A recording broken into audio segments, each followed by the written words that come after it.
Hello and welcome to Finextra. I'm Sylwia Wolos, and today I'm joined by Sylwia Wolos from Thomson Reuters, and we're going to be talking about third-party risk. Sylwia, thank you for taking the time to speak with us today. Thank you for having me, Hannah. Last time we spoke about the challenges and the technical developments in due diligence research included in the customer due diligence process.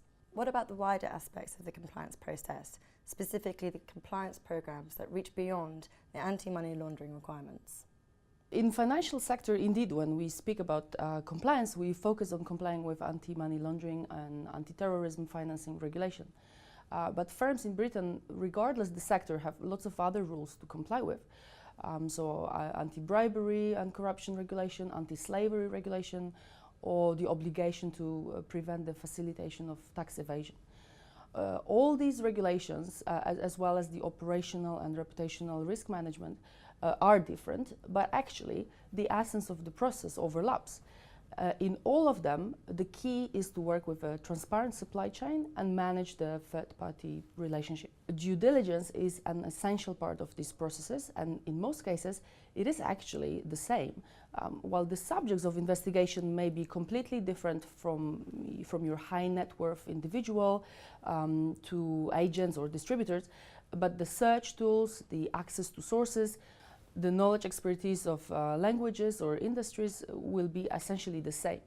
I think it's very important for the banks to align the various risk teams to ensure that they don't duplicate works where unnecessary between AML and third-party risk compliance teams. And because of all the years of AML experiences that banks have, it actually puts them in a very favorable position comparing to non-financial companies that work on improving the transparency of their supply chains. So what they have learned over the years from the AML processes can be easily applied to anti-bribery corruption or other regulatory compliance practice. Other than learning from AML compliance teams, what are the ways of gaining operational efficiencies in third-party risk management process? Well, I think the key to success is the right technology. The KYC sector invested heavily in the best tools and processes automation recently, and this trend will continue because the burden is growing, so the resources and budgets need to be managed in a smart way. The same applies to the effective third-party risk management programs. There is now a wealth of solutions in the market to automate and improve the entire process.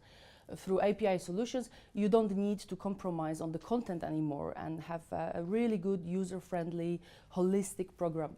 And with the right software, you can automate how you assess the risk, how you manage documents, trainings, how you conduct ongoing monitoring, periodic review, approvals, and so on. Of course, technology has also changed the effective enhanced due diligence research process.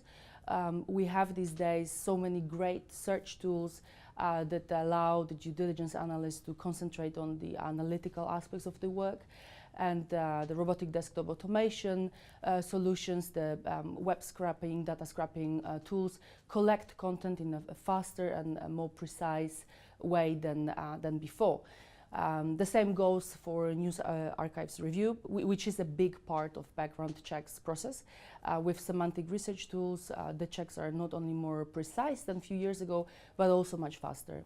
Finally, changing an entire program within an organization is a massive endeavor. Why would you encourage someone to make the effort? There are a few reasons actually to do this. So the obvious reasons are related to regulations.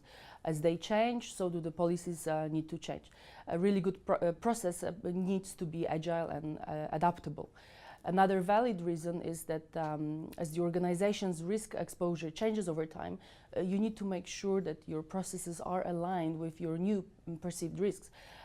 Be it a change of location, exploring new markets, new products, or the exposure to new third parties you gain through an acquisition. Another obvious reason is productivity and cost efficiency gains.